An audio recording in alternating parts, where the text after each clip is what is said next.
Bonjour à toutes et à tous, nous voici à la partie 4 de ce cours de structure en bois qui concerne les assemblages, assemblage bois-bois et assemblage bois-métal-bois. Cette partie 4, elle comporte 4 chapitres. Dans le chapitre 26, je vais parcourir une série de généralités. Dans le chapitre 27, je vous expliquerai comment concevoir et calculer un assemblage traditionnel, c'est-à-dire un assemblage bois-bois, donc dans lequel il n'y a ni tige métallique ni plaque métallique. Dans le chapitre 28, je décrirai les différents types de tiges métalliques et de connecteurs métalliques. Et enfin, dans le chapitre 29, je vais aborder la théorie de Johansen qui permet de calculer des assemblages dans lesquels il y a des tiges métalliques et des plats métalliques.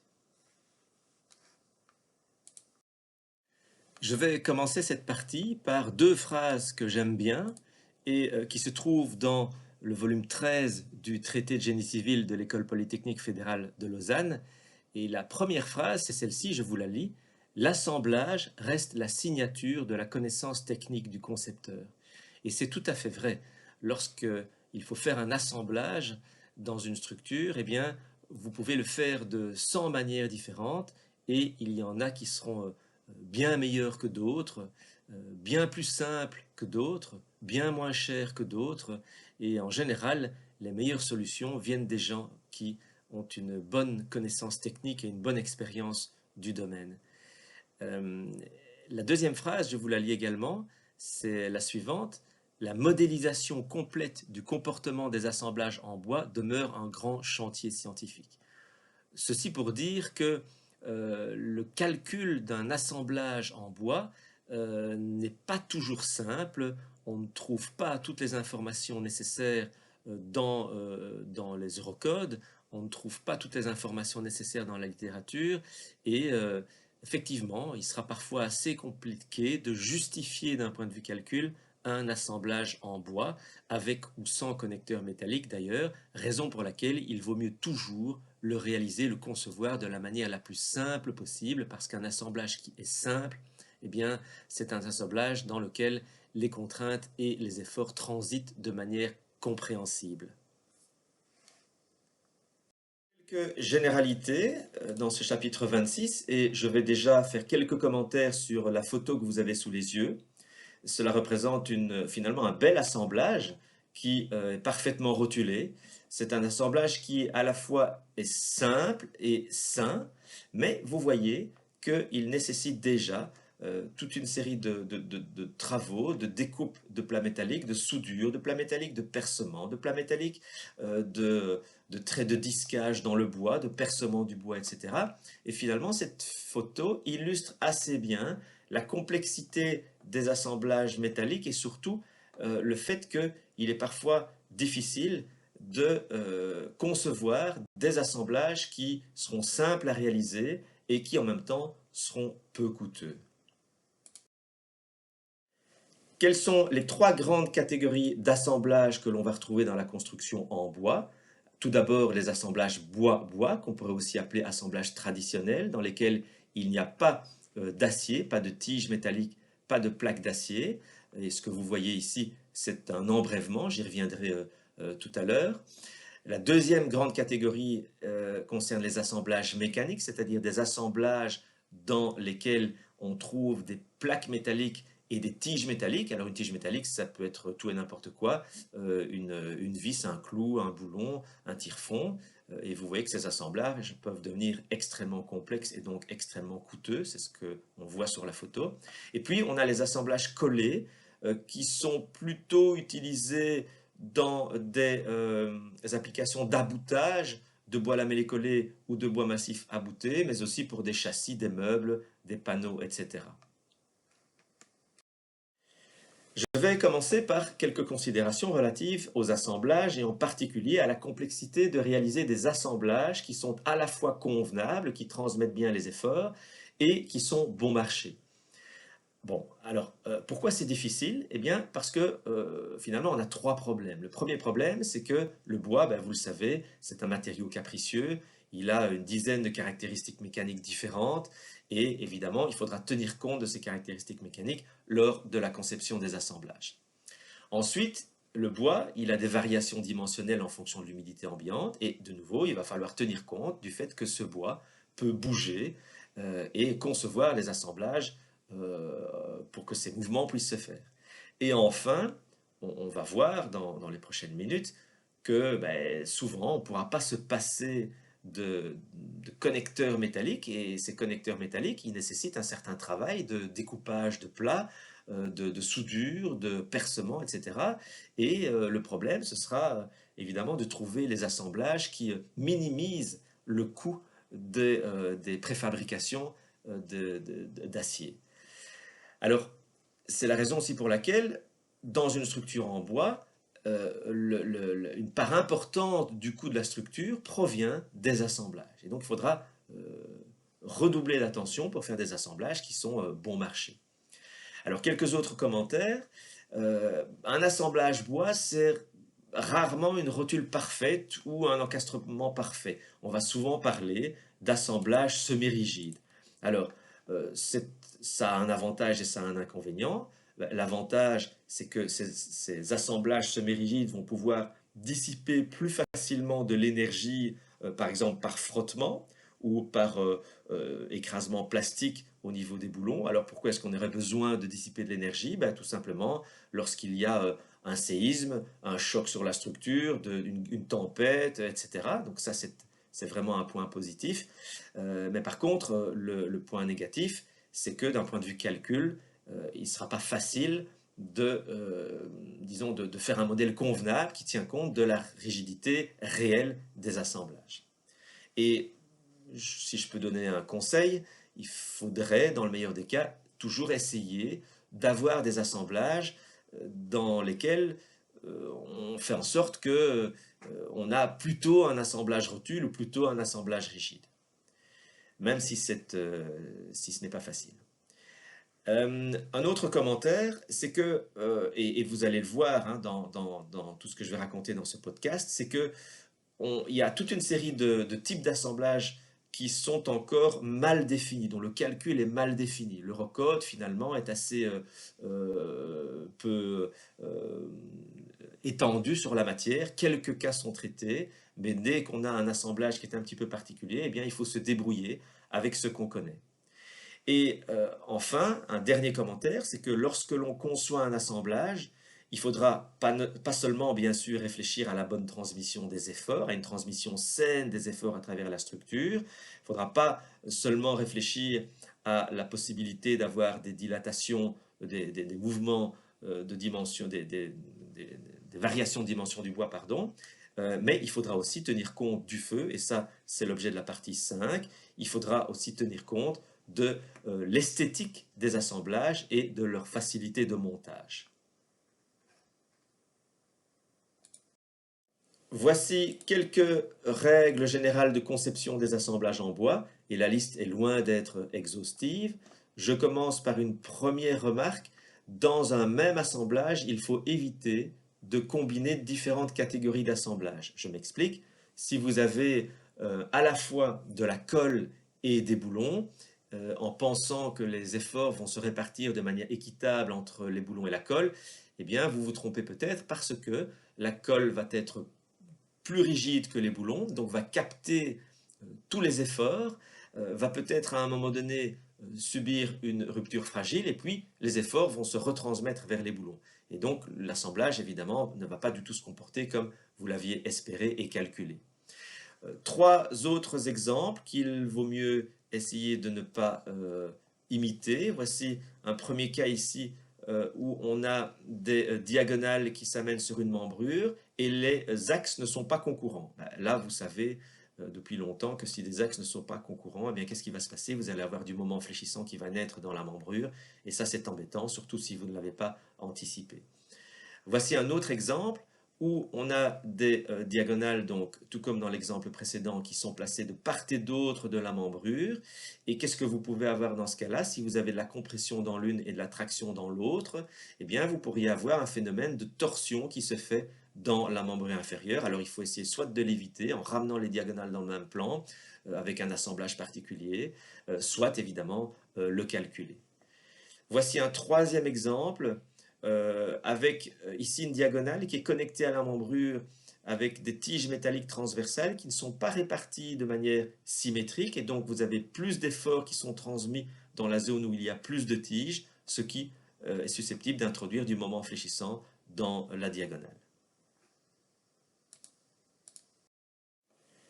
Encore quelques autres règles de bonne pratique. Alors, ce cas ici au-dessus, c'est le cas qu'on a détaillé d'un point de vue calcul dans la partie 2 de ce cours de structure en bois. Donc, c'est le cas d'une poutre grugée dans sa partie inférieure et qui est déposée sur un appui.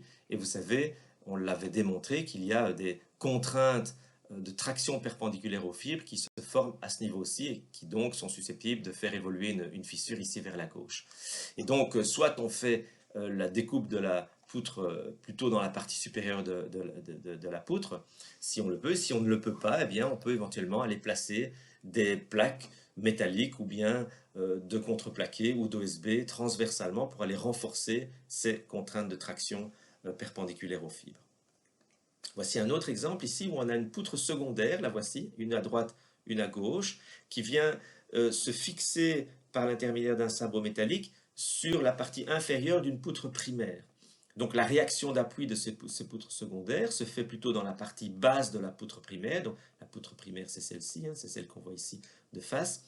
Et donc si vous avez un effort là qui est une réaction d'appui secondaire qui s'amène dans la partie inférieure de la poutre primaire, eh bien vous allez avoir des contraintes de traction de nouveau qui se font perpendiculairement aux fibres et qui sont vraiment à éviter. Et donc dans ce cas-là, soit on place cet assemblage dans la partie haute de la poutre, et soit, si on ne peut pas le faire, on utilise alors un sabot métallique plus haut qui vient ramener, suspendre la réaction de la poutre secondaire dans la partie haute de la poutre primaire.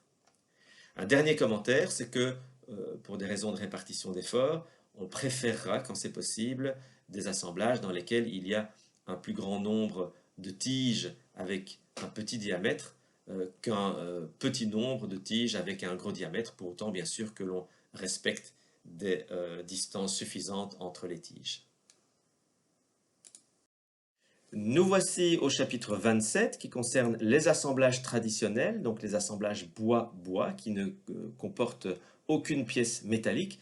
Et on a déjà ici une photo d'un assemblage très connu qui s'appelle le trait de Jupiter et qui permet, sous certaines conditions, de transmettre toute une série d'efforts. J'y reviendrai d'ici quelques minutes.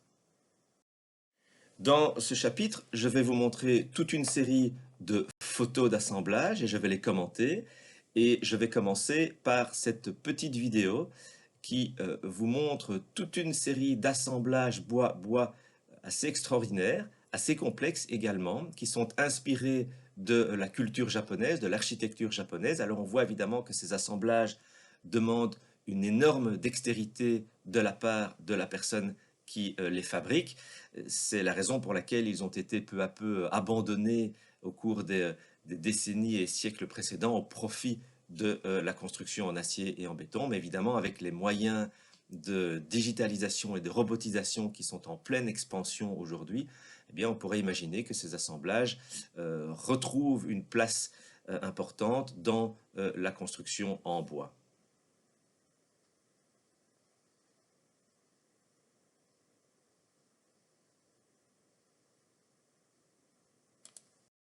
Voici quelques exemples d'assemblage bois sur bois. Il en existe beaucoup d'autres. Et ici, on voit surtout des assemblages à tenon mortaise. Alors, qu'est-ce que c'est qu'un tenon? Eh bien, c'est une excroissance de bois qui est découpée sur un élément de bois, en général à son extrémité. En voici une autre, en voici encore une autre. Et ce tenon va s'introduire dans une réservation qui va s'appeler une mortaise, donc qui a été découpée dans un autre élément. Et on aura parfois des assemblages tenon-mortaise qui seront renforcés avec des tiges qui pourraient être soit des tiges métalliques, mais qui peuvent être aussi des tiges en bois, on les appellera alors des chevilles, et parfois ce sera même du bois densifié qui a de bonnes propriétés mécaniques. Voici d'autres exemples d'assemblage à tenon-mortaise. Alors ici une belle photo sur laquelle on voit également des chevilles en bois qui ont été placées là de manière à renforcer l'assemblage. Je vous laisse faire un arrêt sur image si vous le désirez. Encore d'autres exemples d'assemblage avec des tenons et des mortaises, avec ces quatre cas que vous voyez ici. La photo représente un assemblage un petit peu particulier que j'ai déjà évoqué en début de chapitre et qui s'appelle le trait de Jupiter. Je vais le détailler d'ici quelques instants. Alors ici, c'est la fameuse queue d'aronde, qui est un tenon qui est découpé en forme de trapèze. Vous avez ici un exemple, en voici un autre, en voici un troisième, avec plusieurs queues d'aronde successives. Donc la queue d'aronde, c'est un tenon qui est découpé en forme de trapèze et qui vient se placer dans une réservation de géométrie équivalente. Qu'est-ce qu'une entablure? Eh bien, c'est une jonction entre deux pièces de bois qui se croisent, dont l'une au moins est moisée, c'est-à-dire découpée. Alors, à droite, vous voyez que seule celle qui est au-dessus est découpée. Dans la gauche ici du schéma, vous avez une entablure qui est constituée de deux pièces de bois découpées. L'enture, c'est la jonction bout à bout de deux pièces de bois. Alors dans les deux exemples que l'on voit ici, ce sont des assemblages qui permettent de transmettre un effort de compression, éventuellement de l'effort tranchant dans un sens. Le trait de Jupiter est un cas tout à fait particulier de l'enture dont je vais parler plus en détail d'ici quelques secondes. Quelques détails sur ce fameux trait de Jupiter. Voici le trait de Jupiter simple qui permet de reprendre un effort de compression dans l'axe des deux éléments aboutés et un effort tranchant ici dans le sens haut-bas. Le trait de Jupiter avec tenon mortaise, vous voyez ici sur le dessin, ça se passe, je pense, de commentaires. Il permet de reprendre un effort tranchant également dans l'autre sens, donc dans le sens transversal. Et enfin, le trait de Jupiter des charpentiers, qui est un assemblage vraiment extrêmement efficace, qui peut reprendre à la fois de la compression et de la traction dans le sens des éléments aboutés, mais également de l'effort tranchant dans les deux sens. Et là, en fait, il y a un trou au centre de l'assemblage qui permet d'y enfoncer une pièce transversale au marteau qui bloque l'assemblage. Quelques photos qui vous montrent des traits de Jupiter. Alors celle-ci vous montre un trait de Jupiter avec un tenon mortaise, donc comme je le disais, qui permet de reprendre un effort tranchant dans l'autre sens. Ici un trait de Jupiter avec ce trou central qui permet de bloquer l'assemblage en y introduisant un élément transversal en bois avec un marteau. Et voici encore une troisième photo ici. Voici encore d'autres exemples avec un trait de Jupiter ici, encore ici, et ici une espèce de trait de Jupiter. Alors là, vous voyez un bel assemblage avec du bois lamellé collé. Ici aussi un bel assemblage avec plutôt du bois brut, donc des troncs d'arbres qui ont été découpés à leur extrémité et écorcés. Les moisages ou moisements, alors qu'est-ce qu'une moise? Déjà, c'est une pièce de bois, en général il y en a deux, qui encadre une pièce principale. Vous voyez ici l'illustration sur le schéma. Un moisage, c'est une entaille qui est faite dans une moise. Donc voici un moisage et en voici une autre. Ça, c'est un moisage simple. Pourquoi? Parce que la pièce de bois centrale n'est pas découpée. Un moisage double, c'est un moisage dans lequel toutes les pièces sont découpées. Donc non seulement les pièces qui viennent encadrer la pièce principale, pardon, mais aussi la pièce principale. J'en viens aux embrèvements qui sont très utilisés également. Vous avez ici une photo qui vous montre le principe. Donc vous avez une pièce de bois qui s'amène de manière oblique sur une autre pièce de bois avec des entailles qui sont effectuées et une ou plusieurs faces en contact qui transmettent de la compression. Donc on a un embrèvement simple ici avec une seule découpe et deux faces en contact les unes avec les autres. L'embrèvement double, eh bien, on a une découpe un petit peu plus complexe et deux fois deux faces en contact les unes avec les autres. Et voici ce qu'on appelle un embrèvement arrière, avec plutôt la face de contact ou les faces de contact qui sont à l'arrière de la diagonale, plutôt que d'être à l'avant comme sur ce schéma-ci. Et voici un exemple d'un embrèvement double. Je vous laisse faire un arrêt sur image. Vous avez ici des goujons en bois là, qui viennent bloquer les assemblages. C'est une belle charpente dans un camping en France. Alors, il y a différentes variantes de ces embrèvements. Donc, ici, c'est l'embrèvement dont je viens de vous parler. Il y a même une tige métallique qui a été placée là pour le fixer. On peut trouver aussi ce type d'embrèvement, c'est-à-dire qu'il n'y a pas de découpe qui est effectuée dans l'élément principal, ici, dans la membrure, mais on a un élément secondaire de bois qui vient être fixé avec des tiges métalliques ici pour faire buter de l'arbalétrier, donc de l'élément diagonal.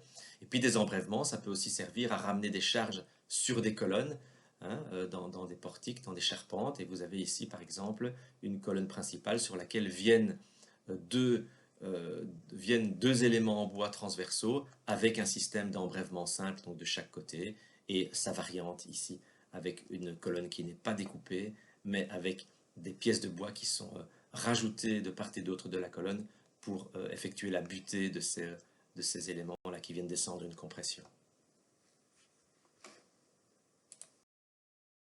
Je vais maintenant vous expliquer comment calculer des assemblages bois sur bois, ou en tout cas vous donner des pistes pour pouvoir les calculer. Alors pourquoi je dis ça? Eh bien parce que il y a un certain manque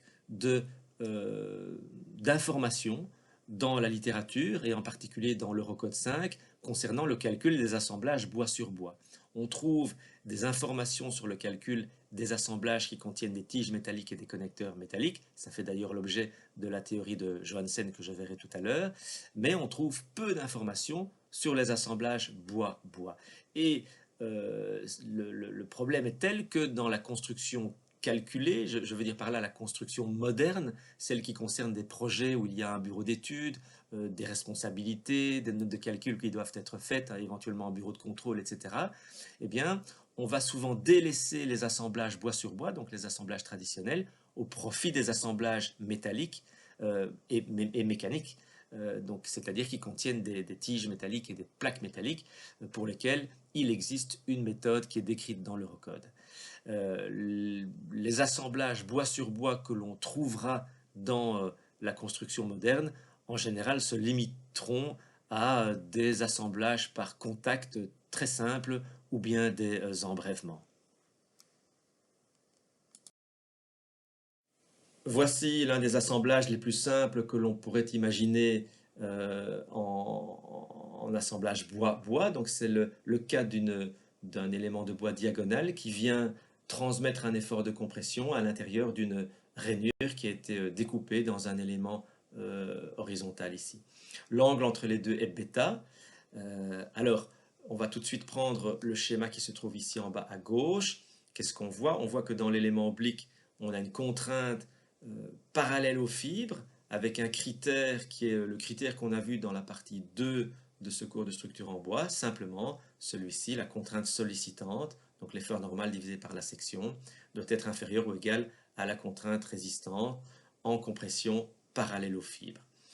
Dans l'élément horizontal, la situation est moins favorable, puisque là, on a une compression qui se fait avec un angle bêta par rapport aux fibres. Donc je vous renvoie de nouveau à la partie 2 de ce cours de structure en bois, où on a vu le fameux critère de Hankinson, qui nous donne la valeur de la contrainte résistante quand on a une application des charges qui se fait avec un angle bêta par rapport aux fibres. Évidemment, quand bêta vaut 0, eh bien, on retrouve la contrainte résistante parallèle aux fibres, et quand bêta vaut 90 degrés, on retrouve la contrainte résistante en compression, donc perpendiculaire aux fibres. Et toutes les valeurs intermédiaires sont comprises entre ces deux extrêmes. Donc je me répète peut-être, mais donc finalement, dans ce cas-ci, une seule chose à vérifier, c'est le critère de compression avec un angle bêta par rapport aux fibres dans le bois de l'élément inférieur. Si ce critère est vérifié et qu'on en a affaire au même type de bois, eh bien, il ne faut pas vérifier le critère de compression parallèle aux fibres dans l'élément oblique, la situation est plus favorable. Une variante de ce cas-ci, c'est le cas d'un élément oblique en bois qui vient dans une structure, par exemple en béton, qui vient bloquer deux réactions d'appui, une réaction d'appui verticale qui est égale à la projection de l'effort normal, donc projection verticale, donc l'effort normal fois cosinus bêta 1, et une réaction horizontale qui vaut cet effort normal fois cosinus bêta 2. Et donc là, ben, on a deux fois le critère à vérifier, donc le critère dans le bois avec une compression qui se fait avec un certain angle, donc d'une part un angle bêta 1 et d'autre part un angle bêta 2. Mais ces deux situations sont vraiment similaires et elles ne posent aucun problème finalement, elles sont tout à fait maîtrisées. Un autre type d'assemblage qui est dérivé de l'assemblage précédent et dont les règles de calcul sont complètement définies, c'est l'embrèvement simple, qui est un assemblage assez fréquent. J'ai repris ici le schéma précédent avec cet élément oblique, on va l'appeler arbalétrier, qui vient dans une entaille qui a été faite dans l'élément horizontal à l'entrée. Et comme je vous le disais, les contraintes de compression dans l'arbalétrier sont parallèles aux fibres, donc la situation dans l'arbalétrier est plus favorable que la situation dans l'entrée, où là, les contraintes de compression se font de manière oblique par rapport aux fibres. Alors ça, c'est une situation qui n'est pas idéale, hein. L'assemblage n'est pas optimum, puisqu'on a du bois qui travaille beaucoup dans l'entrée et du bois qui ne travaille pas beaucoup dans l'arbalétrier, donc on va essayer d'uniformiser tout ça en modifiant l'angle ici de la découpe. C'est ce que j'ai dessiné sur ce deuxième dessin ici, et donc vous voyez que on a rendu plus verticale cette découpe, on a donc des contraintes de compression qui apparaissent sur l'autre face ici, et on a cette fois des contraintes de compression orientées par rapport aux fibres dans l'arbalétrier d'un angle bêta demi, tout comme dans l'entrée, on a aussi des contraintes de compression qui sont orientées avec un angle bêta demi par rapport aux fibres. Alors donc on a un seul critère à vérifier pour les deux éléments. Le problème dans cette situation-ci, c'est que ce point-ci est très bas et donc il ne laisse plus beaucoup de place dans l'entrée ici en bas pour le passage des contraintes de traction. Donc on va être obligé de remonter ce point-là et c'est ce qu'on a fait sur ce schéma-ci, où vous voyez que l'entaille a une profondeur moins grande, donc toute cette partie grisée ici qui était découpée ici à gauche ne l'est plus. Et évidemment, ça va avoir pour conséquence d'augmenter les contraintes de compression au niveau des faces en contact. Et évidemment, il va falloir les vérifier et c'est ce qu'on va faire d'ici quelques secondes. Alors,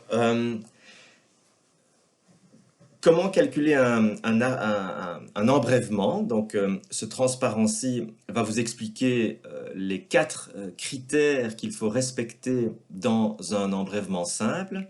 Et je vais prendre un premier cas qui est un cas, je dirais, simplifié, bien que c'est un cas que l'on peut tout à fait réaliser dans la pratique et qui est assez courant. C'est le cas dans lequel on suppose que les surfaces découpées le sont de manière perpendiculaire. Donc vous voyez ici, j'ai un angle perpendiculaire entre mes deux surfaces découpées. D'accord? Ça pourrait ne pas être le cas, je vais en parler dans quelques minutes également. Alors, je vais parcourir avec vous ce schéma. Donc, H entrée est la hauteur de l'entrée, ici. H arba est la hauteur de la section de l'arbalétrier. On a un angle bêta ici. On a un angle bêta demi là que je vais appeler gamma pour simplifier, disons, mes critères et pour ne pas trop les surcharger. Cet angle gamma, d'ailleurs, se retrouve ici, d'accord? Là, vous avez un bêta. Alors, il y a encore 2 paramètres que l'on rajoute, c'est le T ici, qui est la hauteur, finalement, je la définirai comme étant la hauteur de découpe, la profondeur de découpe dans l'entrée. Et puis, on a encore ici un V qui représente cette distance-ci, dont on se servira par après. J'ai encore besoin d'une chose, c'est de définir cette longueur-ci. Elle va me servir pour l'un des critères de compression oblique par rapport aux fibres. D'accord? Et cette longueur-ci, elle est assez facile à trouver. Il y a son expression là. Alors d'où est-ce qu'elle vient? Donc le H arba divisé par sin bêta moins T fois tangente gamma. Le gamma étant le bêta demi. Alors comment est-ce que j'ai obtenu ceci? Ben, regardez, cette distance-ci, ok, c'est en fait cette distance-ci, de là à là, c'est-à-dire H arba divisé par sin bêta, moins cette petite distance-ci là, qui vaut T fois tangente gamma. D'accord? Alors, qu'est-ce que je vais faire d'abord? Je vais décomposer l'effort de compression dans l'arbalétrier en une composante bleue qui va être perpendiculaire à la grande surface de contact et une composante rouge qui va être perpendiculaire à la petite surface de contact. Alors chacun de ces efforts vaut respectivement donc n arba cos gamma et n arba sin gamma. Je répète que le ED ici, c'est une notation tout à fait personnelle et qui simplement signifie que les charges proviennent de combinaisons ELU, d'accord? C'est simplement ça que ça veut dire.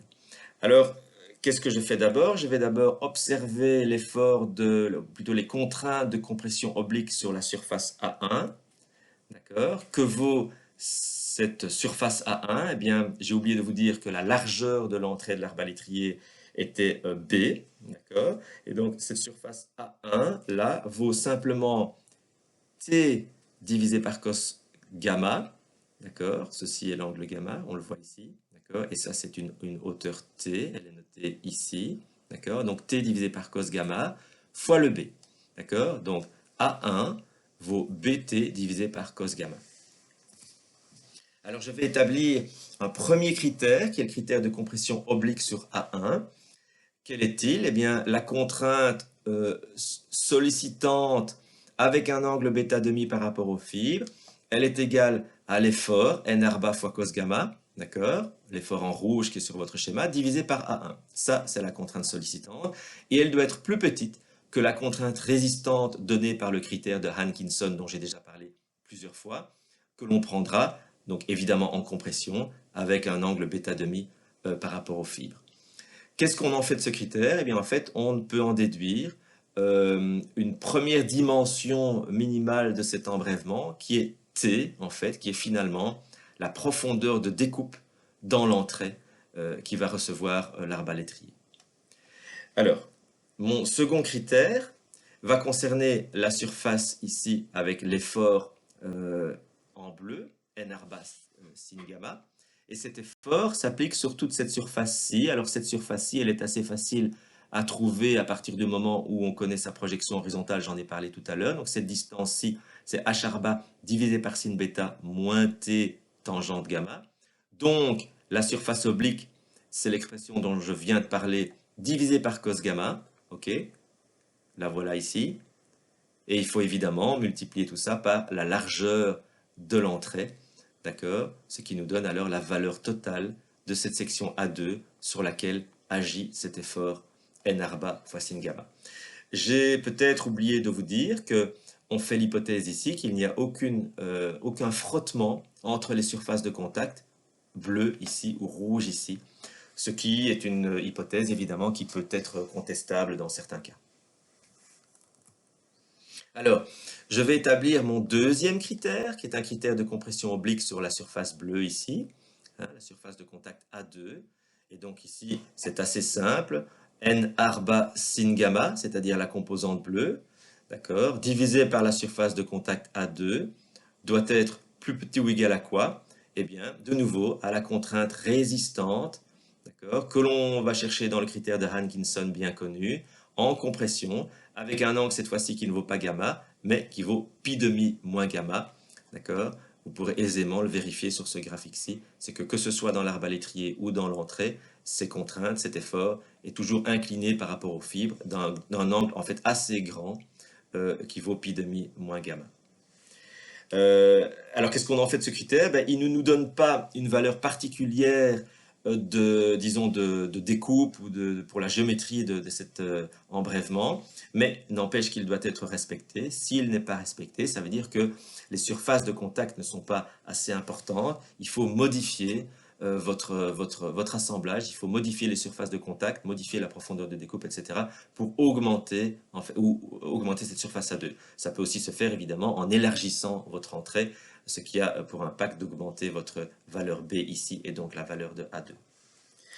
Alors, troisième critère à respecter, cet arbalétrier qui vient ici en butée dans votre entrée, il va avoir tendance évidemment à pousser sur la partie gauche de votre entrée et donc il va avoir envie d'arracher horizontalement ce petit morceau de bois ici en grisé qui appartient à l'entrée. Et cet effort en fait va se produire au niveau de cette surface-ci. D'accord? C'est en tout cas l'hypothèse qu'on fait.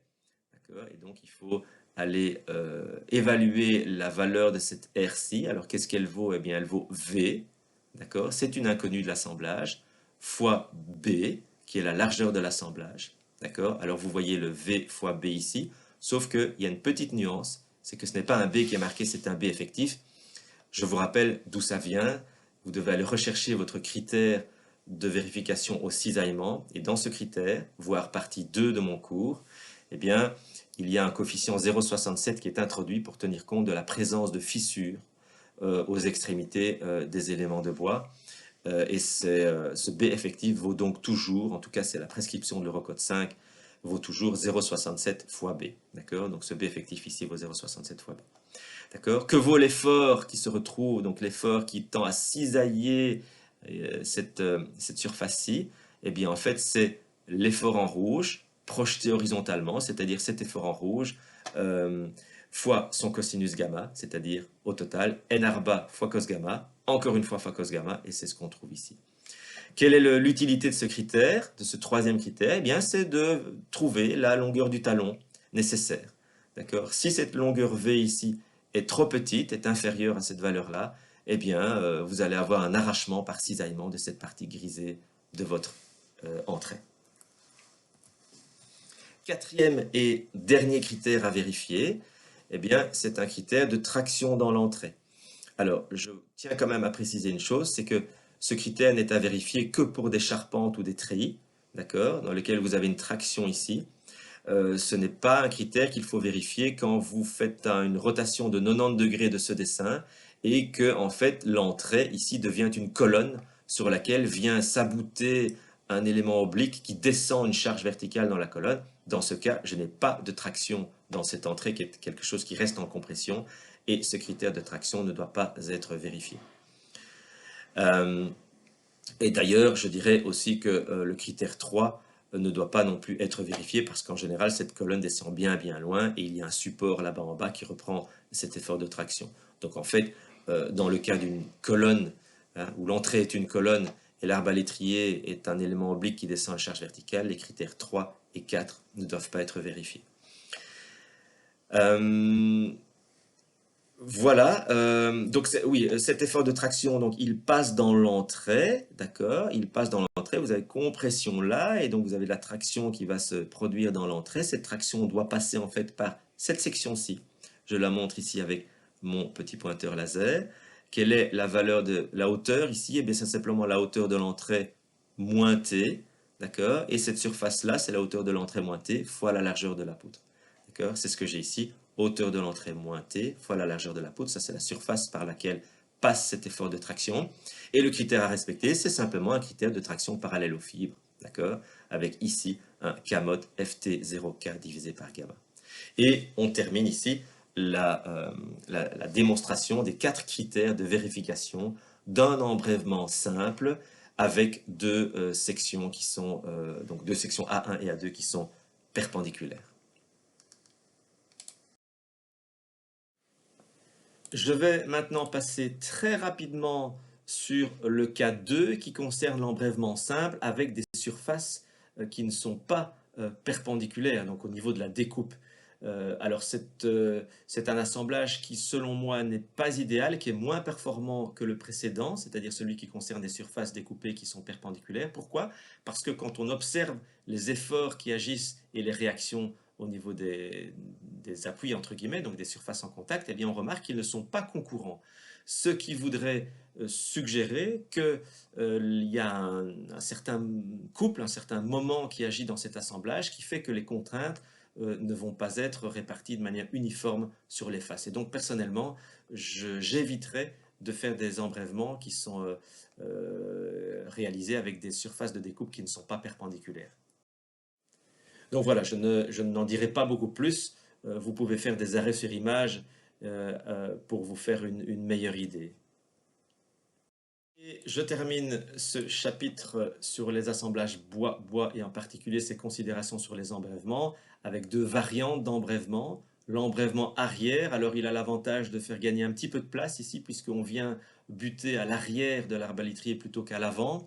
il a le désavantage d'être moins performant que l'embrèvement simple et d'avoir ici une possibilité de fissuration, là où je l'indique avec mon pointeur. Et puis l'embrèvement double, il a, comme son nom l'indique, 2 fois 2 surfaces en contact les unes avec les autres. C'est un assemblage, je dis bien, qui a l'avantage de pouvoir transmettre de grands efforts dans une faible hauteur. C'est plus complexe à fabriquer et il y a quand même un désavantage, c'est que si la fabrication n'est pas ultra précise, eh bien vous pourriez avoir un jeu tel qu'à un moment donné, en fait, les efforts se transmettent soit sur cette face-ci, soit sur l'autre, alors que votre calcul a été fait en considérant que la transmission se faisait sur les deux faces. Alors évidemment, si c'est le cas, il y a une plastification locale du bois qui va se faire pour finalement créer un déplacement qui va faire en sorte que l'autre surface, l'autre zone revient en contact. Mais enfin voilà, il faut, dans le cas des embrèvements doubles, il faudra vraiment un bon artisan qui va travailler de manière très précise. Chapitre 28, tiges et connecteurs métalliques. Je vais ici faire un chapitre très descriptif dans lequel je vais montrer toute une série de photos que je vais commenter. Peut-être déjà quelques commentaires sur cette photo-ci. Vous voyez qu'un assemblage métallique dans une structure en bois va comporter toute une série d'éléments, des plats métalliques qui peuvent être pliés, qui peuvent être soudés les uns aux autres, qui peuvent être insérés dans des traits de disquage qui sont faits dans le bois. On va avoir des tiges, par exemple des tiges filetées, je vais y revenir d'ici quelques secondes, des boulons. Alors un boulon c'est quoi? C'est la tige, sa tête qu'on ne voit pas de l'autre côté ici, et l'écrou. Le boulon c'est l'ensemble des deux éléments, tige plus écrou. Des rondelles qui permettent de serrer les écrous sans abîmer le bois. Vous voyez, bref, toute une série de choses qui vont faire en sorte qu'un assemblage métallique eh bien, nécessite quand même en général assez bien de manœuvre et donc représente un certain coût, comme je l'ai déjà dit. Peut-être un petit commentaire ici, je trouve dommage que pour un assemblage comme celui-ci qui a l'air bien réfléchi, d'avoir des têtes de boulons qui n'ont pas été coupées à la bonne longueur. On pourrait ici les couper à la bonne longueur et les terminer par un écrou borgne, c'est-à-dire un écrou qui est fermé du côté extérieur et qui permet non seulement de serrer le premier écrou, donc pour éviter qu'il ne se dévisse, mais en plus de terminer l'assemblage de manière plus esthétique. Quels sont les différents types de tiges qu'on peut trouver? Eh bien, toute une série de choses, évidemment, des vis en général avec des diamètres allant de 4 à 5 à 6 mm. Lorsqu'on a des diamètres plus importants, on va plutôt parler de tire-fond. Le tire-fond aura une tête aussi qui sera plus large.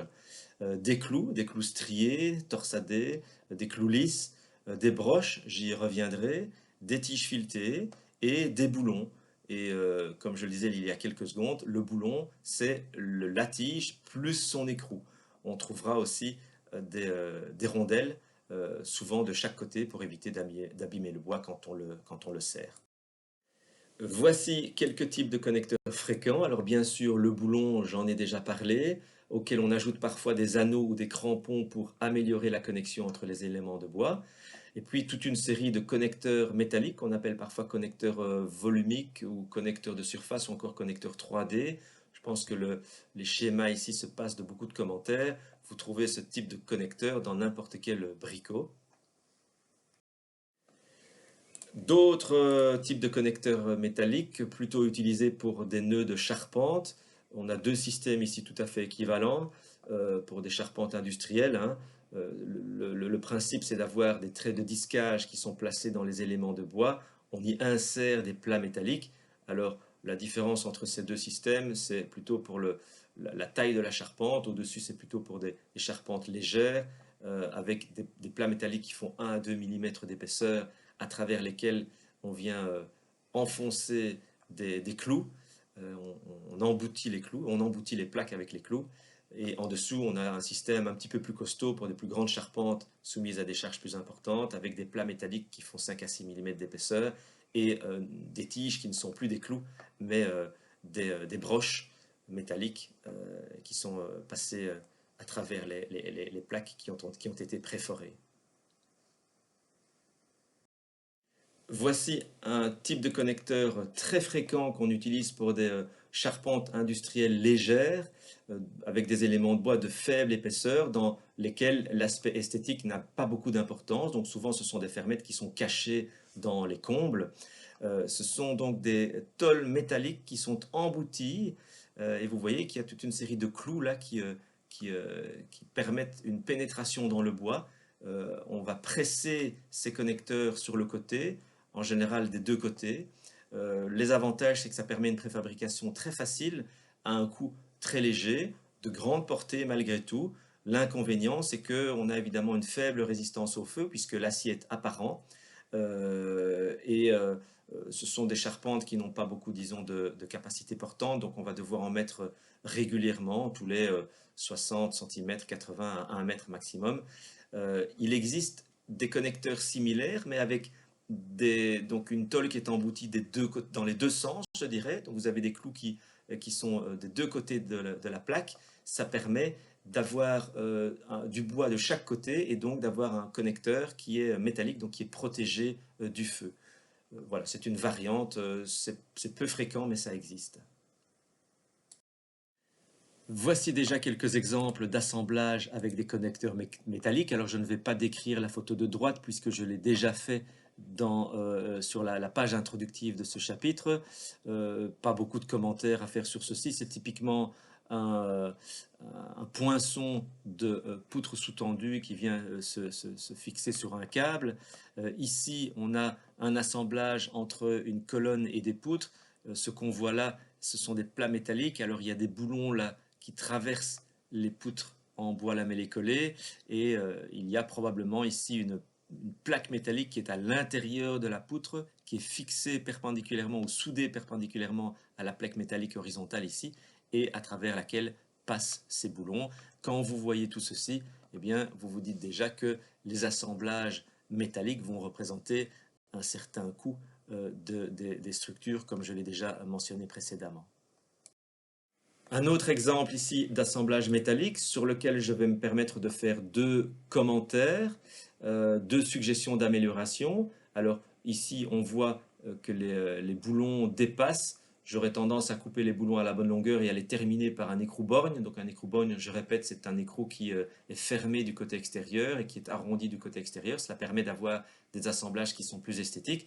Et puis surtout, ici vous voyez que la réaction d'appui de la poutre doit passer en cisaillement dans les boulons avant de repasser dans le plat métallique qui est soudé sur la colonne. J'aurais moi simplement tendance ici à faire un plat métallique ici en dessous de la poutre qui est soudé au plat métallique qui est vertical et qui permet tout simplement de recevoir la réaction d'appui verticale de la poutre. Et alors après il suffit d'avoir un boulon qui maintient la poutre verticalement, donc il empêche d'éventuellement, pour une raison ou pour une autre, se déplacer vers le haut au niveau de son appui, mais cela permettrait d'avoir une réaction d'appui qui transite directement par compression verticale dans le plat métallique, plutôt que de devoir transiter par du cisaillement dans des boulons.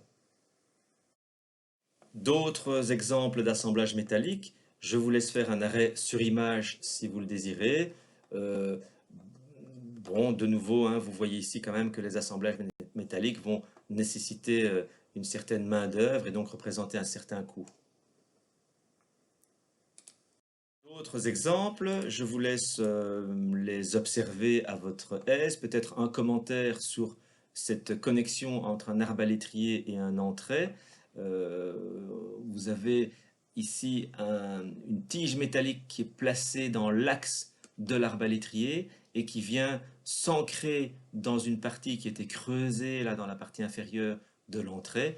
Et donc on a ici un assemblage qui permet non seulement de recevoir une compression de l'arbalétrier vers l'entrée, mais également qui permet d'avoir un arbalétrier qui est en traction et qui vient ici par compression via cette plaque métallique s'ancrer dans l'élément inférieur. Un exemple ici de connexion entre une colonne et une poutre avec un connecteur métallique sur lequel on a placé je pense ici des tire-fonds, je ne pense pas que ce sont des boulons. Voici d'autres exemples. Alors ici en haut, on a des fermes en bois régulière donc pour une toiture, et vous voyez que les assemblages sont faits à partir de plats métalliques qui ont été placés de part et d'autre des éléments avec toute une série de boulons. Et là-bas, on voit au loin des sabots métalliques. Je vous ai montré quelques schémas de ces sabots tout à l'heure. Ici, en dessous, on a des poutres secondaires en bois qui viennent trouver leur réaction d'appui sur des poutres primaires en acier, sur une poutre primaire en acier, pardon. Et vous voyez que la poutre primaire en acier possède une série de plats métalliques là qui permettent d'attacher la poutre en bois ou les poutres en bois via leur âme. Ici, on a une connexion entre une poutre et une colonne. Vous voyez que la colonne a été découpée. C'est un assemblage qui est assez intéressant, assez esthétique finalement. Si je peux faire un petit commentaire, c'est que là, il y a deux boulons. J'en mettrais plutôt un. Pourquoi? Parce que deux, eh bien, avec deux, on ne sait pas vraiment si l'assemblage va se comporter comme un nœud rigide ou un nœud articulé. Ça va être plutôt un assemblage semi-rigide. Et donc ça, c'est toujours un petit peu embêtant pour le calcul parce qu'il y a un certain degré d'incertitude sur la manière dont il faut modéliser la structure. Voici ici un type d'assemblage relativement fréquent. C'est un assemblage qui permet une continuité entre une poutre et une colonne, donc une transmission de moments, hein, donc pour faire des nœuds de portique rigides. Le principe, c'est quoi? C'est d'avoir des boulons qui sont répartis le long de cercles concentriques et qui permettent donc chacun de reprendre une petite part du moment fléchissant, chaque boulon étant en cisaillement avec un bras de levier qui est le rayon du cercle sur lequel il se trouve.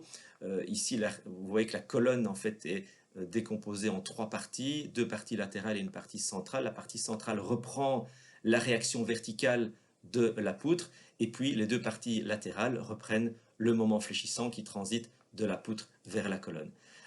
Alors vous voyez quand même à nouveau que ce type d'assemblage nécessite une grande main-d'œuvre, un grand savoir-faire, et donc toujours avec ce problème de coût de la construction qui se trouve derrière.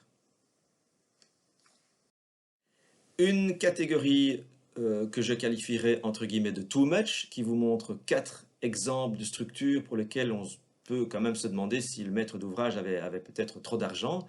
Vous voyez qu'ici, les assemblages métalliques prennent tellement de place et sont tellement complexes qu'on peut peut-être à un moment donné se demander si la structure n'aurait pas été beaucoup plus efficace et beaucoup moins chère si elle avait été en acier, totalement en acier, plutôt que de vouloir assembler des pièces de bois avec ce genre de type de connecteur métallique. Dans la catégorie too much également, même commentaire, hein, vous voyez quand même que à un moment donné, il faut quand même s'arrêter, hein, il ne faut pas vouloir faire du bois pour du bois.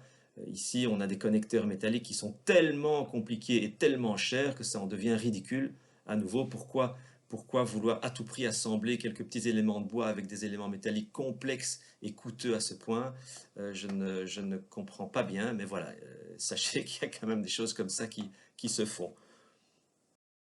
Pour terminer ce chapitre sur les connecteurs métalliques et les tiges métalliques, encore 3 slides. Je ne vais pas faire beaucoup de commentaires, je vous laisse faire des arrêts sur image et je vous laisse observer chacun de ces détails. C'est clair que quand vous regardez tous ces détails, il y en a qui sont meilleurs que d'autres, qui sont plus adaptés que d'autres à un type de projet en particulier. Voilà toute une série de pieds de colonne, il y a encore d'autres solutions. Peut-être un petit commentaire, c'est qu'on ne va jamais mettre un pied de colonne en bois directement sur du béton. On va toujours mettre une pièce intermédiaire qui surélève ce pied de colonne. Et s'il n'est pas surélevé, eh bien, on mettra de toute façon un élément pour éviter les remontées capillaires d'eau. Voici des assemblages entre des poutres et des colonnes. Je vous ai déjà montré une ou plusieurs photos là il y a quelques minutes, mais voici d'autres possibilités. Voici des exemples de connexion entre poutres en bois et maçonnerie ou béton. Plusieurs solutions existent, il y en a encore beaucoup d'autres. Ici, on a des assemblages entre des poutres secondaires et des poutres primaires. Alors, j'en ai déjà touché un mot tout à l'heure, mais toujours éviter d'avoir une réaction d'appui d'une poutre secondaire qui s'amène dans la partie inférieure d'une poutre primaire, parce que cela peut créer des contraintes perpendiculaires aux fibres. Donc, il vaut mieux toujours ramener la réaction d'appui en tête au-dessus de la section de la poutre primaire. Voici ici un exemple où vous avez cette réaction d'appui qui est reprise là-bas en haut par ces boulons ou ces tire-fonds. Ici, une solution un petit peu particulière où on vient relever ici avec le plat métallique qui est plié, relever et renvoyer la réaction d'appui de la poutre secondaire tout en haut de la section de la poutre primaire. D'autres solutions existent évidemment. Et pour terminer ce chapitre, encore quelques exemples. Ici, ce sont deux exemples d'aboutage entre deux poutres. Ici, on a un aboutage qui est fait avec des éléments transversaux à travers lesquels on fait passer des tiges, des clous, des vis, etc. Alors, est-ce que c'est une rigidité parfaite ou une semi-rigidité? Ben, c'est difficile à dire, ça dépendra de tous ces éléments. Ici, on a un aboutage qui est plutôt une rotule avec à droite une poutre portée, à gauche une poutre porteuse. La réaction d'appui de cette poutre portée se ramène à l'extrémité de la poutre porteuse, donc dans sa partie supérieure via cette pièce métallique. Ici en dessous, on a d'autres exemples de nœuds pour des charpentes de type treillis. Et ici à droite, un assemblage assez particulier puisque il y a un seul boulon là qui relie tous les éléments. Donc on aura un modèle qui va parfaitement coller avec la réalité et des diagonales qui ont été dédoublées pour éviter des effets de torsion dans la membrure inférieure au cas où vous auriez de la compression dans la diagonale centrale et de la traction dans les deux autres diagonales. Et bien le fait de les dédoubler fait que vous n'avez aucune torsion ici. Donc c'est un assemblage qui est vraiment très très sain, pas de torsion, une rotule parfaite. Voilà, c'est un bel assemblage. Nous voici au chapitre 29 qui concerne la théorie de Johansen qui va nous permettre de calculer les efforts maximaux que l'on peut appliquer sur des assemblages constitués de tiges métalliques. Alors pour bien comprendre la théorie de Johansen, il faut comprendre trois notions différentes. Je vous explique la première, c'est la notion de portance locale qu'on va appeler FHK et qui est une résistance caractéristique. C'est l'équivalent de la pression diamétrale que l'on utilise pour l'acier, pour les boulons dans l'acier. La portance locale, c'est la pression maximale perpendiculairement à son axe que peut exercer une tige sur le bois du trou dans lequel elle se trouve. Elle se détermine à partir d'un essai normalisé, entre parenthèses, c'est la norme EN 383 qui la définit, et elle s'obtient à partir de la charge F qui crée une déformation locale verticale de 5 mm. Alors qu'est-ce que ça veut dire tout ce charabia? Eh bien, prenons justement un schéma ici qui illustre l'essai de laboratoire qui permet de trouver la valeur de cette portance locale. On a un élément de bois, un trou dans lequel passe une tige et on a un dispositif métallique qui pousse sur la tige de manière donc à essayer d'ovaliser le trou. Et quand ce trou s'ovalise de 5 mm, eh bien, cela veut dire que l'on atteint la définition de la portance locale. Donc, c'est l'expression que vous voyez là qui définit cette portance locale. Donc, c'est l'effort qui crée un déplacement, une ovalisation de 5 mm, divisé par la surface de contact entre la tige et le bois, c'est-à-dire le diamètre de la tige fois l'épaisseur de bois. C'est ce qu'on a montré ici sur les deux photos que l'on voit. Dans celle du dessus, on a un effort qui pousse dans le sens perpendiculaire aux fibres. Cela correspond donc à une portance locale FH 90K, puisqu'on a un angle de 90 degrés entre l'effort et les fibres. Et la photo du dessous représente un essai de portance locale avec un effort qui se trouve dans l'axe des fibres et qui correspond donc à une portance locale FH0K. L'Eurocode 5 va nous fournir toute une série de formules qui nous donnent la valeur de cette portance locale en fonction du type de matériaux, donc bois massif, bois lamellé-collé, OSB, etc., et du type de tige, boulon, vis, clou, etc. Et donc dans ces formules, on va retrouver différentes choses, le diamètre de la tige, le type de la tige, la masse volumique du matériau bois, l'angle entre l'effort exercé et les fibres. Dans le cas où on a des portances locales pour des panneaux, par exemple comme de l'OSB, on aura également l'épaisseur du panneau, etc. Je reviendrai plus tard, et en particulier d'ailleurs pour les boulons, sur les valeurs prescrites par l'Eurocode 5 pour la portance locale. Une deuxième notion importante qui va être utilisée dans la théorie de Johansen, c'est la notion de moment plastique résistant d'une tige. Je rappelle qu'une tige, ça peut être n'importe quoi, boulon, vis, clou, etc. Je vous renvoie à votre cours de structure métallique et à votre cours encore plus ancien de mécanique des structures. Vous savez que l'expression qui donne le moment maximum dans une section est celle-ci. On a un module de flexion fois la limite de rupture ou d'élasticité du matériau. Et ce module de flexion, il peut être élastique ou il peut être plastique. Alors, le module de flexion est élastique quand on considère qu'il n'y a pas plastification du matériau et que la répartition des contraintes est triangulaire. Il peut être un module plastique lorsque l'on considère qu'il y a apparition d'une rotule plastique, c'est-à-dire que le moment est vraiment très important, il est tel que la répartition triangulaire des contraintes devient une répartition doublement rectangulaire. Alors souvenez-vous, pour une section rectangulaire, par exemple, de largeur B et de hauteur H, le module de flexion élastique, c'est BH carré sur 6, c'est l'inertie divisée par la demi-hauteur de la section. Lorsque une section rectangulaire plastifie, donc avec une répartition doublement rectangulaire des contraintes, ce module devient un module plastique et il ne vaut plus BH carré sur 6, il est plus grand que BH carré sur 6, il vaut BH carré sur 4. Pour une section circulaire, on peut montrer que le module plastique vaut le diamètre au cube divisé par 6. Alors, ça, c'est l'expression générique de l'Eurocode 5. Donc, le moment plastique dans une tige est égal à son module plastique fois la limite de rupture de l'acier fois un coefficient de sécurité qui est plus petit que 1. Et cette expression va être en fait modifiée, modulée. Pourquoi? Parce que des essais expérimentaux, et on voit ici une photo qui illustre bien ce que je vais dire, des essais expérimentaux montrent que dans un assemblage en bois, on n'a pas vraiment apparition d'une rotule plastique à un endroit précis des tiges. On a plutôt affaire à une plastification d'ensemble des tiges, même si la théorie de Johansen considère que la plastification se fait localement dans une rotule. Et donc, cette expression va être modifiée et elle va être différente d'une tige à l'autre. Elle sera différente pour les boulons, elle sera différente pour les vis, etc. Voici ici en dessous l'expression prescrite par l'Eurocode 5 pour les boulons. Le moment plastique est égal, donc caractéristique, est égal à 0,3 fois la limite de rupture caractéristique de l'acier fois le diamètre de la tige exposant 2,6. La troisième notion qu'il faut comprendre pour comprendre la théorie de Johansen, c'est la notion d'effet de groupe. Alors, ce n'est pas bien compliqué à comprendre. Quand on a un assemblage avec un certain nombre de tiges, eh bien, les tiges qui sont proches des efforts extérieurs vont capter, entre guillemets, plus d'efforts que les tiges qui se trouvent à l'intérieur.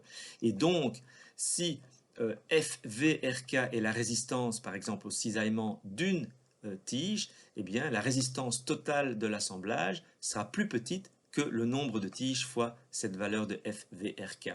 L'Eurocode définit un paramètre qui s'appelle N efficace et dont la formule est donnée pour toute une série de tiges différentes. Et donc la formule qui donne la résistance d'un assemblage, ce ne sera pas N fois la résistance d'une tige, mais ce sera N efficace fois la résistance d'une tige, N efficace étant toujours plus petit ou égal à N.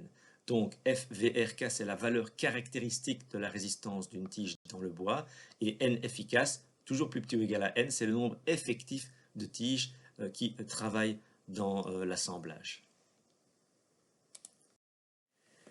Quelques mots sur la sécurité des assemblages. Alors souvenez-vous, dans la partie 2 de ce cours de structure en bois, on avait passé en revue toute une série de critères de dimensionnement qui avaient cette forme-ci et dans lesquels la contrainte sollicitante devait être inférieure ou égale à la contrainte résistante. Et cette contrainte résistante, c'était la caractéristique mécanique en question fois le K-mode divisé par un coefficient de sécurité qui valait 1,25 pour du bois lamé et collé ou 1,3 pour du bois massif. Alors, pour un assemblage, on va faire exactement la même chose, mais on ne va pas considérer des contraintes, mais des efforts résistants. Et on va dire que l'effort sollicitant doit être plus petit ou égal à l'effort caractéristique efficace global de l'assemblage fois le coefficient K-mode divisé par un coefficient de sécurité qui sera toujours égal à 1,3.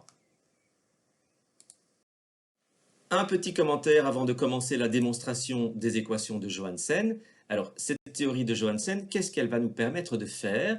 Elle va nous permettre de calculer l'effort maximal FVRK, donc l'effort caractéristique, que l'on peut appliquer sur ce type d'assemblage avec une tige et 2 éléments de bois, ou une tige et 3 éléments de bois, ou un élément de bois et 2 plaques métalliques, etc. Et ces équations de Johansen vont être valables quel que soit le type de tige. Donc elles vont être valables pour les boulons, les vis, les clous, etc. Et comment est-ce qu'on va pouvoir distinguer ces différents types de tiges? Eh bien simplement via les 3 notions que j'ai vues précédemment et qui sont intégrées dans les équations de Johansen, la notion de portance locale, la notion de moment plastique résistant et la notion de groupement de tiges. Et ces 3 expressions vont être différentes pour les boulons, les vis, etc. Et elles proviennent en fait d'essais expérimentaux et leurs équations sont données d'ailleurs dans l'Eurocode 5. Quelles sont les hypothèses de la théorie de Johansen? On va d'abord considérer le cas simplifié qui est celui-ci avec simplement 2 éléments de bois et une tige. On verra ensuite comment extrapoler ce cas à d'autres situations plus compliquées. On va considérer 6 types de ruptures, 3 types de ruptures qui peuvent se faire dans le bois et 3 types de ruptures dans la tige. Alors, dans le bois, on peut avoir un dépassement de la portance locale FHK dans le bois 1, ou bien dans le bois 2, ou bien dans les deux à la fois au même moment. Et au niveau de l'acier, on peut avoir une rotule plastique au niveau du bois 1, ou au niveau du bois 2, ou bien dans les deux en même temps. Donc 6 modes de rupture au total. Alors, en général, un assemblage, eh bien, il est constitué de plusieurs tiges et il faut évidemment espacer suffisamment ces tiges entre elles et les espacer des bords de la pièce. Alors, il y a des prescriptions dans l'Eurocode 5, je ne vais pas les détailler ici. FVRK, c'est la résistance caractéristique par tige et par plan de cisaillement. Ça veut donc dire que la résistance totale de l'assemblage va s'obtenir en considérant le nombre total de tiges et le nombre total de sections cisaillées. Voici ici un premier exemple où l'effort que l'on peut appliquer sur l'assemblage, c'est FVRK. Mais par contre, si vous avez 3 éléments de bois, comme ici, avec une tige qui les relie, eh bien, l'effort que vous allez pouvoir appliquer, c'est 2 fois FVRK. Et enfin, pour simplifier ces équations, l'expression de ces équations, parce que vous allez voir qu'elles sont assez complexes, eh bien, la théorie de Johansen définit un paramètre bêta qui n'est pas un angle, c'est le rapport entre la portance locale dans le bois 2 et la portance locale dans le bois 1. Bêta égale FH2K divisé par FH1K. Je vais maintenant passer en revue les 6 modes de rupture possibles. Voici déjà les 2 premiers. Je vais les appeler le mode de rupture 1 et le mode de rupture 1 bis. Alors regardons le schéma de gauche. On va considérer que la portance locale est dépassée au niveau du bois 1. On a donc une ovalisation du trou dans le bois 1. Il ne se passe rien d'autre ailleurs. La tige reste droite. Et donc ici, l'effort FVRK, on peut le calculer très facilement puisque c'est simplement la valeur de cette contrainte, donc de portance locale, fois la surface de contact entre la tige et le bois, c'est-à-dire l'épaisseur du bois T1 fois le diamètre de la tige. Voici l'expression de FVRK, c'est simplement FH1K fois l'épaisseur du bois T1 fois le diamètre de la tige. Et on peut faire exactement le même raisonnement dans le bois 2, c'est le mode de rupture que j'appellerais 1 bis, avec une ovalisation du trou dans le bois 2 et un dépassement de la portance locale FH2K. Donc, l'effort FVRK que l'on peut appliquer sur l'assemblage, c'est FH2K fois T2 fois D, sachant qu'on avait défini un paramètre bêta qui était le rapport entre FH2K et FH1K, on trouve la valeur suivante, donc bêta FH1K fois T2 fois D, avec évidemment un bêta qui vaudra 1 si on a affaire à un même bois dans le bois 1 et dans le bois 2. Je vais maintenant démontrer le mode de rupture numéro 2. C'est un mode qui correspond à une tige qui reste droite, donc qui ne plastifie nulle part. Mais par contre, on a une ovalisation de manière alternée dans les 2 éléments de bois, donc un dépassement de la portance locale partout. Les petites flèches rouges ici correspondent aux contraintes qui agissent du bois vers la tige. Alors, regardons ce qui se passe dans le bois 1. J'ai ici fait un petit schéma. Alors, le point A correspond à l'interface entre les deux éléments de bois. Les contraintes en rouge ici sont les contraintes qui proviennent du bois sur la tige. Et on va calculer leur résultante en termes de réaction, c'est-à-dire qu'on va ici mettre un appui avec une réaction R qui correspond à la réaction de la tige sur le bois dans cette zone-ci, une réaction R' qui est relative à la réaction de la tige sur le bois dans cette zone-là, et on va définir une inconnue, mais que l'on va calculer par la suite, qui est A1, et donc qui est la distance ici sur laquelle agissent ces contraintes en rouge. Et alors ici, évidemment, on a une distance qui vaut T1 moins A1, et T1 est connu puisque c'est l'épaisseur du bois 1. Calculons la résultante des efforts verticaux qui agissent sur le... ou calculons, pardon, l'équilibre des efforts verticaux qui agissent sur le bois 1. Qu'est-ce que j'ai comme efforts verticaux qui agissent sur le bois 1? J'ai FVRK, évidemment, j'ai R et j'ai R'. Si on fait cet équilibre vertical, qu'est-ce qu'on a? FVRK est égal à R' moins R. Que vaut R'? Eh bien, simplement la contrainte qui est en fait la portance locale fois la surface sur laquelle elle agit, c'est-à-dire T1 moins A1 fois le diamètre de la tige. C'est ce qu'on retrouve ici. Quelle est la résultante R? Eh bien là, on a le même raisonnement, sauf que la distance c'est A1, donc on va voir FH1K fois D fois A1, et donc on obtient une valeur de FVRK qui vaut FH1K fois D fois T1 moins 2A1.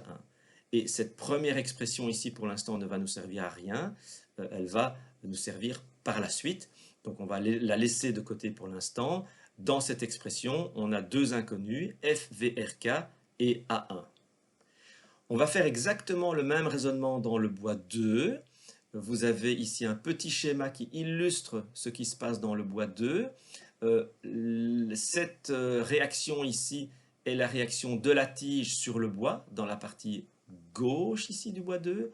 Et cette réaction-ci est la réaction de la tige sur le bois dans la partie droite. Alors on fait exactement le même raisonnement que dans le bois 1, et on va trouver que l'effort FVRK, donc par un équilibre vertical du bois 2, vaut bêta fois FH1K fois D fois T2 moins 2A2. On a donc deux équations, mais à ce stade, trois inconnues. Les trois inconnues, c'est FVRK, A1 et A2. Il nous faut donc une troisième équation pour pouvoir déterminer ces trois inconnues.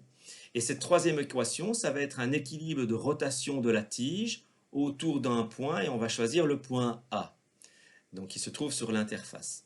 Alors, c'est ici que les Romains s'empoignèrent, mais bon, finalement, ça n'est jamais qu'un équilibre de rotation, donc on va prendre chacune des résultantes R, R', donc dans le bois 1 et dans le bois 2, donc 4 résultantes au total, qui vont s'appliquer sur la tige, chacune avec des bras de levier différents, mais qu'on peut calculer, puisque par exemple, le bras de levier de la résultante R' ici, c'est simplement T1 moins A1 divisé par 2. D'accord? Et si on fait ça, si on fait cet équilibre entre ces quatre forces qui agissent sur la tige, on trouve cette dernière expression dans laquelle on a à la fois A1 et A2. Et donc avec ces trois relations, 1, 2 et 3, on peut calculer A1, A2 et FVRK, qui sont nos trois inconnus.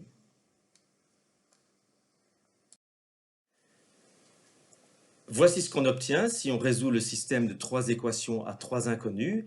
En fait, le seul paramètre qui nous intéresse, c'est FVRK. Hein. Finalement, A1 et A2, ça ne nous intéresse pas trop. A1 et A2 ont juste été nécessaires pour calculer le FVRK. Voici ce qu'on obtient. Donc, alors, c'est une expression qui est relativement complexe, mais finalement, on connaît tous les paramètres. Hein. Le bêta, en général, vaut 1, puisque c'est le rapport entre les portances locales du bois 1 et du bois 2. Et si on a un même type de bois, eh bien, on a des portances égales. T1 et T2 sont connus, ce sont les épaisseurs respectives du bois 1 et du bois 2. Et donc cette expression se calcule finalement assez simplement et nous donne la valeur du FVRK qui produit une rupture de type numéro 2, donc avec une tige qui reste droite et un bois qui s'ovalise à la fois dans le bois 1 et dans le bois 2. Je passe maintenant au mode de rupture numéro 3, qui correspond à une rotule plastique qui apparaît dans la tige au niveau du bois 1, et le mode de rupture 3 bis, eh bien, c'est son équivalent dans le bois 2. Considérons une rotule qui apparaît donc dans la tige au niveau du bois 1, c'est ce qui est représenté ici sur ce schéma. On a une tige qui reste encastrée dans le bois, ici dans la partie gauche du bois 1, et puis elle plastifie, elle ovalise le bois dans la partie droite du bois 1 et dans le bois 2. On définit, comme on l'a fait précédemment, certaines distances. Alors la distance A1 ici, ce qui nous donne une distance T1 moins A1 là, et puis on a encore une distance A2 et T2 moins A2. Vous voyez que, comme pour le cas précédent, là, on a une contrainte qui est alternée donc au niveau du bois 2. Dans le bois 1, c'est un petit peu particulier, puisque ceci est une espèce d'encastrement de la tige. On va avoir là des contraintes dans un sens, des contraintes dans l'autre sens, et puis des contraintes qu'on va considérer comme constantes ici dans la partie du bois 1 qui s'ovalise. On va tout d'abord établir l'équilibre vertical du bois 2. Je ne vais pas rentrer dans les détails parce que ici je fais exactement ce que j'ai fait dans le cas précédent, donc la rupture numéro 2. Cet équilibre met en évidence l'équation suivante. FVRK est égal à bêta FH1KD fois T2 moins 2A2. J'ai là-dedans deux inconnus, donc FVRK et A2. Ensuite, je vais faire une constatation qui est la suivante. J'ai une rotule plastique qui naît, ce qui veut donc dire que j'ai un moment fléchissant qui existe dans cette rotule plastique. Donc c'est bien une rotule plastique, ça veut dire que j'ai un moment fléchissant, j'ai une contrainte qui se répartit dans la tige à ce niveau-là et qui est doublement rectangulaire et qui correspond donc à un moment.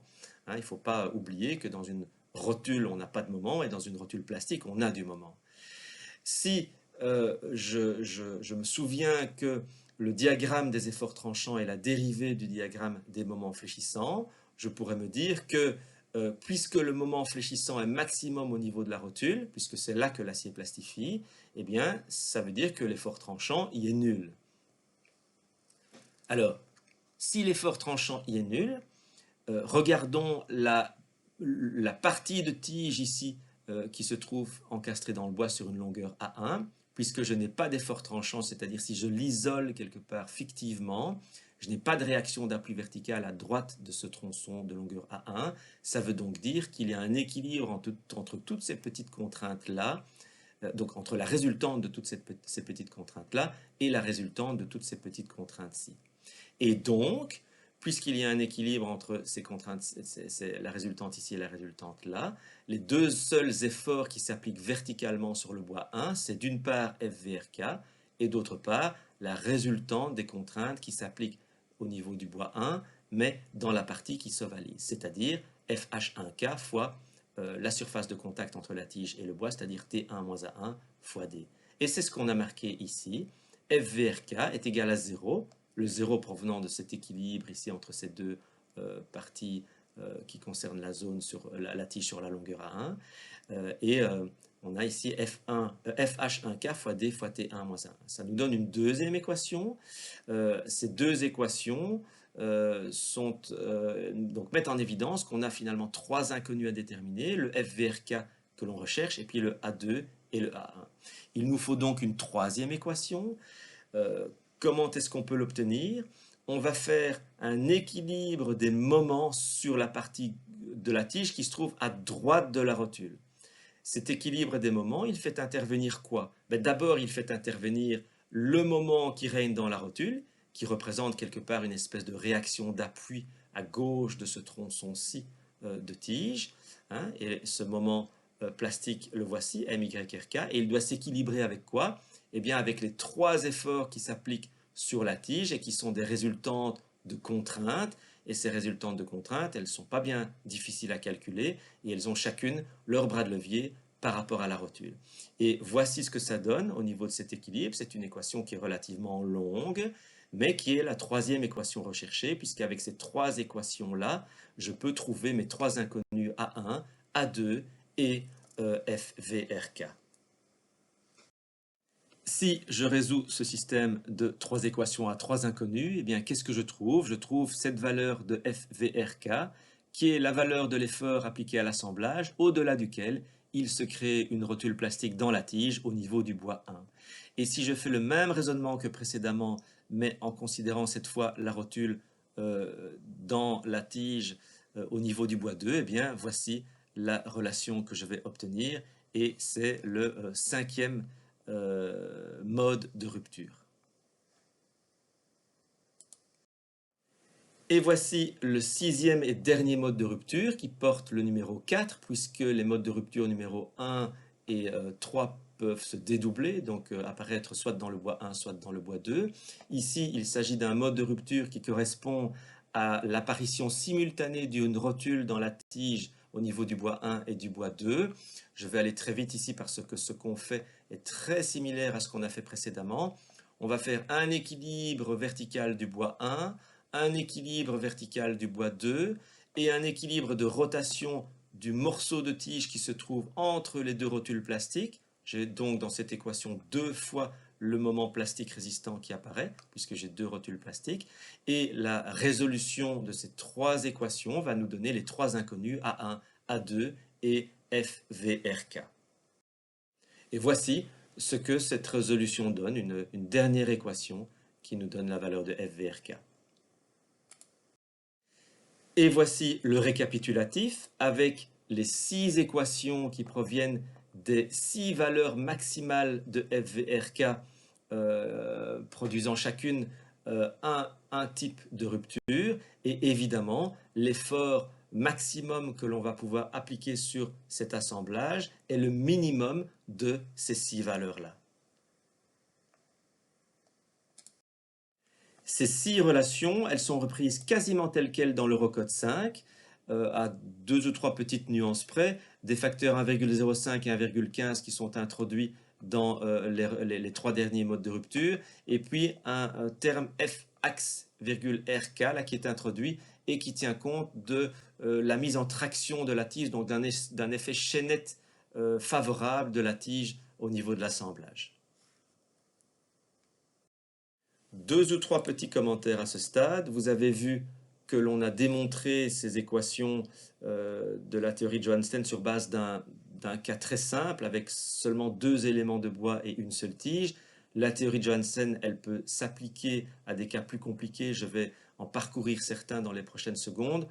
Vous allez voir les expressions de FVRK auxquelles elles correspondent. Je ne vais plus les démontrer, mais elles reposent sur les mêmes principes d'équilibre local. Voici le cas particulier d'un assemblage avec 3 éléments de bois, un bois 1 placé de part et d'autre d'un bois 2 central, et là, qu'est-ce qu'on a comme type de rupture? Soit une ovalisation du bois 1 des deux côtés, soit une ovalisation du bois 2 qui est placé au centre, soit une rotule plastique qui naît au centre de la tige, donc au niveau du bois 2, soit 3 rotules plastiques qui naissent dans chacun des 3 bois. Et voici les expressions que l'on obtient en faisant des équilibres. Voici un autre cas qui correspond à l'assemblage entre un élément de bois et un élément d'acier. Alors, selon l'épaisseur de la plaque d'acier, eh bien, on trouve des relations qui sont différentes. Je vous laisse faire un arrêt sur image si vous le désirez. Je ne vais pas détailler ces différents cas. Un autre cas que la théorie de Johannsen permet de calculer, c'est le cas d'un élément de bois qui est assemblé avec 2 plaques d'acier. De nouveau, je ne vais pas détailler ce slide. Je vous laisse faire un arrêt sur image si vous le désirez. Et voici pour terminer ce chapitre le cas d'un assemblage entre 2 éléments de bois qui sont mis de part et d'autre d'une plaque métallique. Voici les 3 expressions qu'on obtient pour les 3 modes de rupture différents. Une petite remarque pour terminer, c'est que les critères que l'on vient de voir et qui correspondent à une situation où on a des plaques métalliques, eh bien, ils doivent évidemment s'accompagner d'une vérification de la plaque métallique elle-même, puisque les équations de Johannsen ne définissent que les modes de rupture soit dans les bois, soit dans la tige. Évidemment, il faudra se reporter à l'Eurocode 3 pour la vérification de la plaque métallique en elle-même. Et j'en viens au tout dernier chapitre de cette partie 4 du cours de structure en bois, qui concerne les assemblages boulonnés, mais je vais y passer quelques secondes à peine, parce qu'ici on commence vraiment à rentrer dans les détails, et je vous laisse faire des arrêts sur image si vous le désirez et si cela vous intéresse. Juste quelques commentaires rapides. Voici les valeurs de la portance locale, du moment d'écoulement plastique dans la tige, du nombre efficace de boulons et de la valeur de FAXRK pour les boulons. Donc ce sont les formules données par l'Eurocode et qui proviennent d'essais expérimentaux. Et on a ce même genre de formule pour les autres types de tiges. Quelques exigences de mise en œuvre concernant les diamètres des trous, les diamètres des rondelles, etc.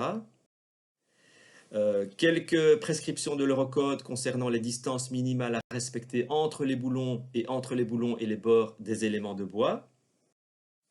Ceci termine la partie 4 du cours de structure en bois. Il nous reste une partie à voir qui fera l'objet du podcast numéro 5 dans lequel je ferai une synthèse des prescriptions de l'Eurocode 5 partie 1-2 concernant le calcul des structures en bois en cas d'incendie. Et je ferai également une synthèse des prescriptions ou des exigences de l'arrêté royal en matière de sécurité incendie pour les bâtiments neufs. À bientôt, on se retrouve pour la partie 5, donc la semaine prochaine.